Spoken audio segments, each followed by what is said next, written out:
Thanks very much. Well, the president weighing in on Israeli Prime Minister Netanyahu's upcoming address to Congress. Why did the trial of those behind the 9/11 attacks stop just minutes after getting underway?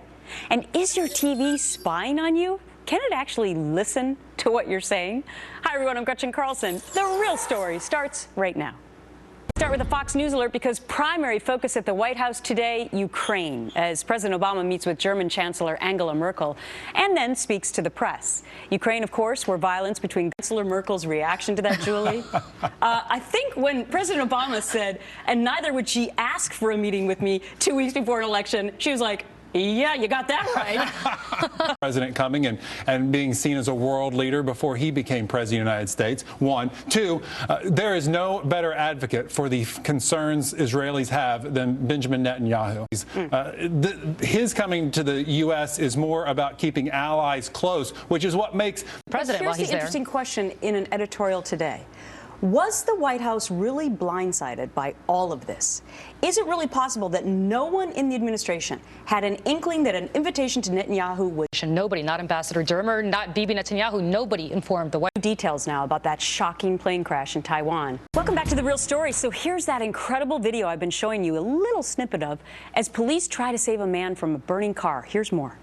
Officials saying, hey, we're over here. We need some more help from the coalition.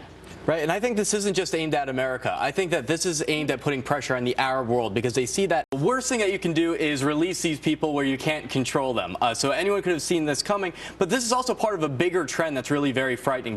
That's starting to happen right now. So a lot of people said, well, you'll never see ISIS come into Afghanistan. Remember that? Well, that's starting to happen now. They're starting to develop units. There's reports of them even fighting. The Jihadi Olympics, the flip side of that is if they try to outdo each other, that's increasing the danger for us. And that's how they win. It's not just about them fighting and killing each other on the ground. Who hits America? That's how you win. Actually defeat ISIS. Well, first of all, you obviously have to identify the ideology. It's important to say that you're at war with Islamism, where they combine mosque and state, that overall ideology, not just because you need to identify your enemies. You need to be able to identify your friend and really engaging in that political warfare. Interesting, because I'm sure, at least I don't know about that actually happening.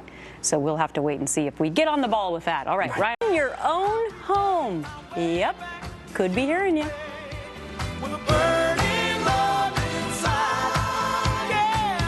If he's texting, and by the way, this would be easy to find out, wouldn't it? Of course, you get a search warrant, you can find out exactly when he was texting. The point is to match up. For a long time, boyfriend slash brother slash lover slash husband. Yeah, Nick we Gordon. don't. Now they're saying that they were not actually married, but they were raised by Whitney Houston, both of them.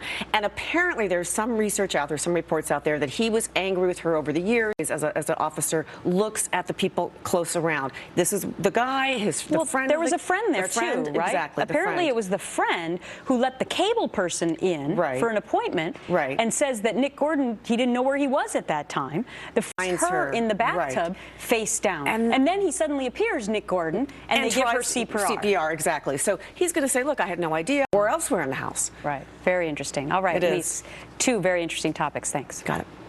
Could your TV be spying on you? And thanks for being part of The Real Story today for a Monday. I'm Gretchen Carlson, and now Shep's back.